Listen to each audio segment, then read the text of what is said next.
Hi అందరికీ నమస్కారం. ప్రస్తుతం మన సమాజంలో ఒక వ్యక్తికి తుపాకీ ఉండాలి అంటే దానికి పర్టికులర్గా లైసెన్స్ ఉండాలి.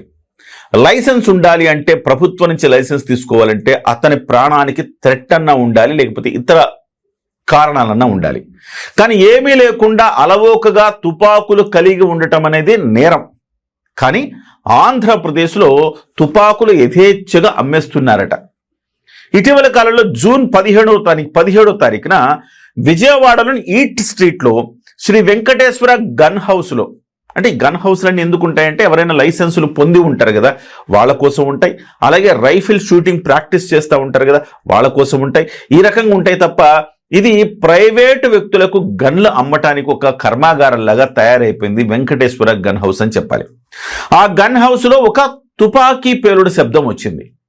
తీరా పోలీసులు ఆరా తీస్తే ఆ జహీర్ అలాగే అతని కజిన్ కలిసి ఇంకొక వ్యక్తి మీద, మైలా విజయహర్ష అనే వ్యక్తి మీద కాల్పులకు తెగబడ్డారు.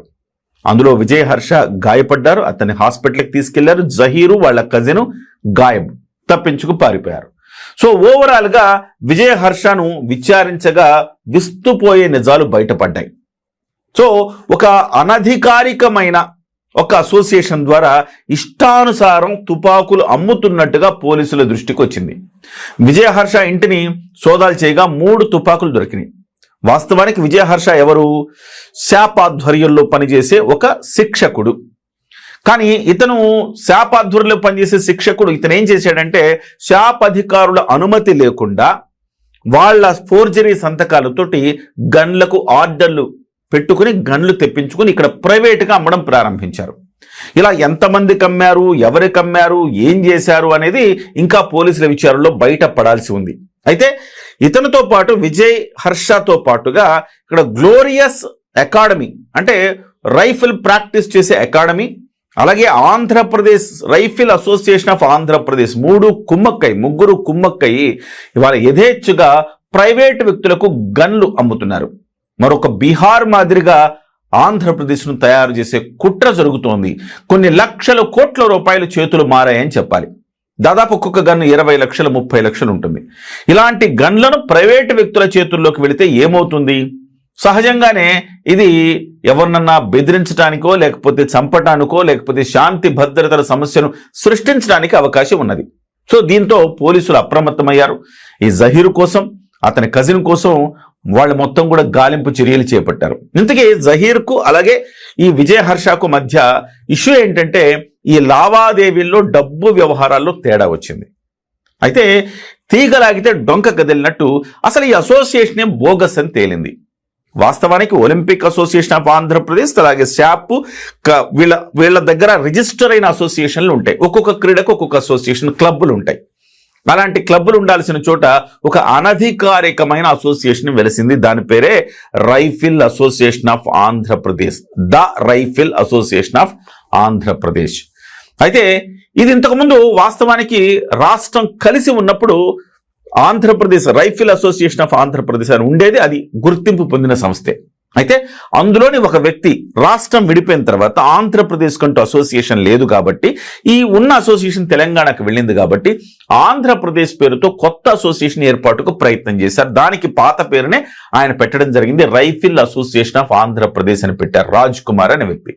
అతను ఇక్కడ భరత్ పాఠక్ అనే ఒక వ్యక్తితో గ్లోరియస్ అకాడమీ అని పెట్టించి సో వీళ్ళ ద్వారా గన్ దందాలు చేస్తున్నాడు అనేది తర్వాత తెలిసింది. అయితే దీనికి సంబంధించి ఈ పిల్లలు శిక్షణ కోసం అంటే వీళ్ళందరూ ఏం చేస్తున్నారంటే ప్రైవేట్ స్కూల్స్, పెద్ద పెద్ద ప్రైవేట్ స్కూల్స్లో పిల్లలకు గన్ కల్చర్ అంటే gun shooting practice, rifle shooting practice, ఈ స్పోర్ట్స్లో శిక్షణ ఇస్తామని చెప్పేసి గ్లోరియస్ అకాడమీ వెళ్ళటం, ఈ రైఫిల్ అసోసియేషన్ ఆఫ్ ఆంధ్రప్రదేశ్తో టైఅప్ అవడం, వీళ్ళ ద్వారా గన్ లైసెన్సులు తెచ్చుకోవటం, అక్కడ అనధికారికంగా బయట వాళ్ళకి అమ్ముకోవటం, ఈ రకమైన ప్రాక్టీసు మొత్తం చేస్తారు. రాజ్ కుమార్ అలాగే విజయహర్ష తర్వాత భరత్ పాఠక్, తద్వారా అతని నుంచి అతని పార్ట్నర్ అయిన జహీర్, ఈ నలుగురు కలిపి పెద్ద స్కామే చేశారని చెప్పాలి.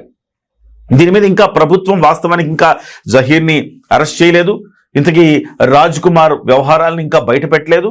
కానీ వేగంగా విచారణ జరిగితే మాత్రం విస్తుపోయే అంశాలు బయటకు వచ్చే అవకాశం. ఎవరెవరికి గన్లు ఇప్పటివరకు అమ్మారు, ఏ కారణంతో అమ్మారు, ఎన్ని గన్లు తెచ్చారు, ఎన్ని గన్లు ఉన్నాయి, వాస్తవానికి షూటింగ్ ప్రాక్టీస్ చేసే వాళ్ళు కూడా గన్లు ఇంటికి తెచ్చుకోవడానికి లేదు.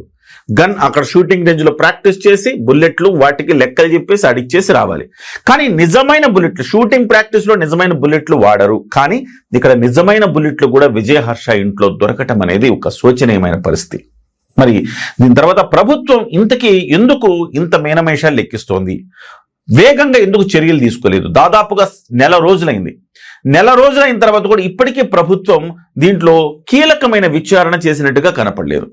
ఆ భరత్ పాఠక్ని అదుపులోకి తీసుకోలేదు. అలాగే విజయహర్ష ఒక్కడే అదుపులో ఉన్నాడు. ఆ తర్వాత రాజ్ కుమార్ ఎవరు, ఆ జహీర్ పారిపోయిన జహీర్ని ఎందుకు ఇప్పటి వరకు అదుపులోకి తీసుకోలేదు? ఎందుకు అతను దొరకటం లేదు? వీళ్ళందరూ కూడా వాస్తవానికి బీహార్ గ్యాంగ్, ఇదంతా కూడా బయట నుంచి వచ్చిన గ్యాంగ్ వీళ్ళంతా కూడా. సో వీళ్లను ఎప్పుడు అరెస్టు చేస్తారు? దీని అసలు వెనక కారణాలు ఎలా బయటకు తీస్తారు? ఎక్కడెక్కడికి గన్లు వెళ్ళినాయి అని ఎలా తెలుసుకుంటారు? ఈ ప్రక్రియ అంతా కూడా పోలీసులు అత్యంత వేగవంతంగా చేయవలసిన అవసరం ఉన్నది. లేదంటే శాంతి భద్రతల సమస్యలకైతే విఘాతం కలిగే అవకాశం ఉంది. అయితే తాజాగా మరొక అంశం వెలుగులోకి వచ్చింది. రైఫిల్ అసోసియేషన్ ఆఫ్ ఆంధ్రప్రదేశ్ అనేదే ఒక బోగస్ సంస్థ.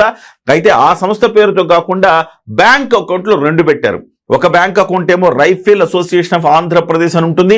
పిల్లలు కట్టే ఫీజులు కావచ్చు, ఈ వ్యవహారాలు కావచ్చు, వాటిలో కాకుండా ద రైఫిల్ అసోసియేషన్ ఆఫ్ ఆంధ్రప్రదేశ్లోకి వెళుతున్నాయి. దీనికి సంబంధించిన ట్రెజరర్ ఈ మధ్య కాలంలోనే చనిపోయారు. దేవరాజ్ అనే వ్యక్తి హార్ట్ అటాక్ తో చనిపోయారని చెప్తున్నారు. కానీ కాన్స్పిరసీ ఉంది అనేది కొంతమంది ఆరోపణలు చేస్తున్నారు. మరి దేవరాజ్ మరణం వెనుక మిస్టరీ ఏంటి తేలాల్సిన అవసరం ఉన్నది. వీటన్నింటికి సంబంధించి అటు శాప్ కావచ్చు, వాస్తవానికి ఈ అసోసియేషన్కి అటు శాప్లో కానీ అటువైపు ఒలింపిక్ అసోసియేషన్లో కానీ ఎలాంటి గుర్తింపు లేదు. మరి గుర్తింపు లేని ఈ సంస్థను ఇంకా ఎలా రన్ చేస్తున్నారు? దీని మీద వెంటనే ప్రభుత్వం ఎందుకు చర్యలు తీసుకోవట్లేదు అనేది ప్రజలకు చెప్పాల్సిన అవసరం ఉన్నది. మరి శాప్ దీని మీద వేగవంతంగా చర్యలు తీసుకోవాలి. అలాగే పోలీసులు తమ విచారణను వేగవంతంగా చేయవలసిన అవసరం అయితే ఉంది. లేదా ఆంధ్రప్రదేశ్ మరో బీహార్ అవుతుంది. లాడించే వాళ్లకు ఒక అద్భుతమైన అవకాశంగా మారే అవకాశం కనపడుతోంది. తస్మాత్ జాగ్రత్త.